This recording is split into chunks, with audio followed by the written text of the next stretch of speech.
ছামোসাওয়ালার জবাব। এই ভিডিও আপনার চিন্তাধারা বদলে দেবে। একটা বড় কোম্পানির গেটের সামনে এক ছামোসাওয়ালার দোকান ছিল। লাঞ্চ টাইমে প্রায়ই কোম্পানির এমপ্লয়িরা সেখানে এসে ছামোসা খেত। একদিন কোম্পানির ম্যানেজার ছামোসা খেতে খেতে মজা করে বলল, আরে রাজু, তুমি ছামোসা বানাতে অনেক পরিশ্রম করো, তাই না? কিন্তু তোমার কি মনে হয় না যে তুমি তোমার সময় আর শক্তি ছামোসা বিক্রি করে নষ্ট করছো? ভাবো তো, যদি তুমি আমার মতো এই কোম্পানিতে কাজ করতে, তাহলে আজ কোথায় থাকতে? হয়তো তুমিও আমার মতো একটা এয়ার কন্ডিশনড কেবিনে বসে ম্যানেজার হতে।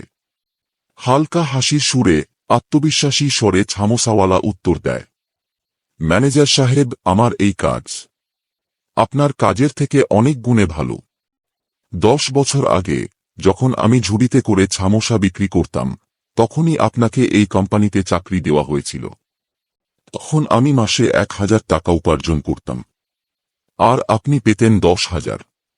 এই 10 বছরে আমরা দুজনই কঠোর পরিশ্রম করেছি। আপনি সুপারভাইজার থেকে ম্যানেজার হয়েছেন, আর আমি ঝুড়ি থেকে এই বিখ্যাত দোকানের মালিক হয়েছি।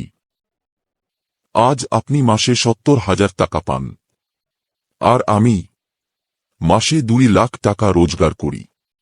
আমি খুব কম পুঁজি থেকে ব্যবসা শুরু করেছিলাম, কিন্তু আমার ছেলেকে আর এসব কষ্ট পেতে হবে না। এই দোকান ওর হয়ে যাবে।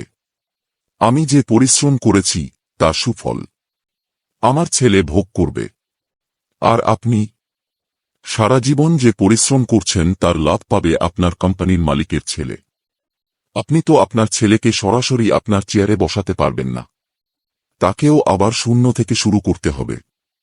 আর সে হয়তো সারা জীবনের শেষে এসে যেখানে আপনি আছেন সেখানেই পৌঁছাতে পারবে, কিন্তু আমার ছেলে এখান থেকেই আরও এগিয়ে নিয়ে যাবে।